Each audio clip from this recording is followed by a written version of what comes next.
So guys, welcome back to our channel.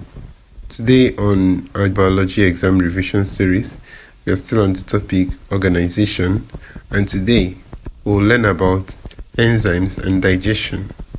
So in short, to stay to the end of this video, as this is a very important and sensitive topic in your biology exam. Also, at the end of this video, you will get a biology exam revision question to test your knowledge. You can also check out our previous video on enzymes in order to understand this lesson better.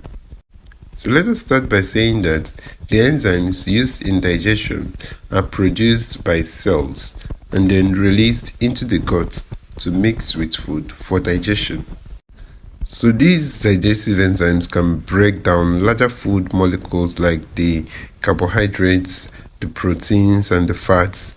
So carbohydrates can actually be broken down into simple sugars like the glucose and maltose, where proteins can be broken down into amino acids, and then fats can be broken down into fatty acids and glycerol so that they can be easily absorbed into the walls of the stomach. Now this is because these large molecules in their large states, that's as starch, protein, and fats, cannot be absorbed into the walls of the gut. So they need to be broken down into these smaller molecules in order for them to be absorbed into the walls of the gut. So when they are now so small as glucose, maltose, amino acids, or fatty acids, or even glycerol, they can now pass through these guts and enter the bloodstream. So guys, enzymes that break down carbohydrates are called carbohydrases. An example of such enzyme is the amylase. So these enzymes can be found in the salivary gland, the pancreas, or even in the small intestine. Enzymes that break down proteins are called proteases. An example is the pepsin in the stomach. We also have proteases in the pancreas and small intestine. Lipases, on the other hand, break down fats or lipids into fatty acids and glycerol. So this can be found in the pancreas or the intestine. So the body can still use this product of digestion to make new carbohydrates, proteins, and lipids.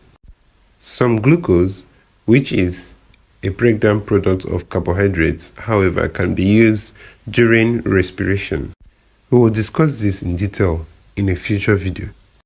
The bile, which is produced in the liver and stored in the gallbladder, is also very important during digestion. The bile is alkaline and therefore neutralizes the acidic food substance released into the small intestines from the stomach.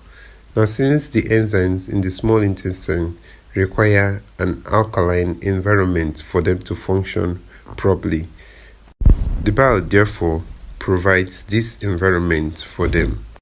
It also emulsifies fat, which means it breaks down the fat into tiny droplets. So this makes it easier for the enzyme lipase to work on the fat. So guys, here is a biology exam revision question for you to test your knowledge. Feel free to pause this video and try it out. So guys, we've come to the end of this video. If you are new to this channel, please ensure to join our Telegram channel using the link in the description of this video below to get instant updates and notifications for your exams. Don't forget to like and share this video with your friends if this video was helpful. Also ensure to subscribe to our channel for more videos like this. Thank you.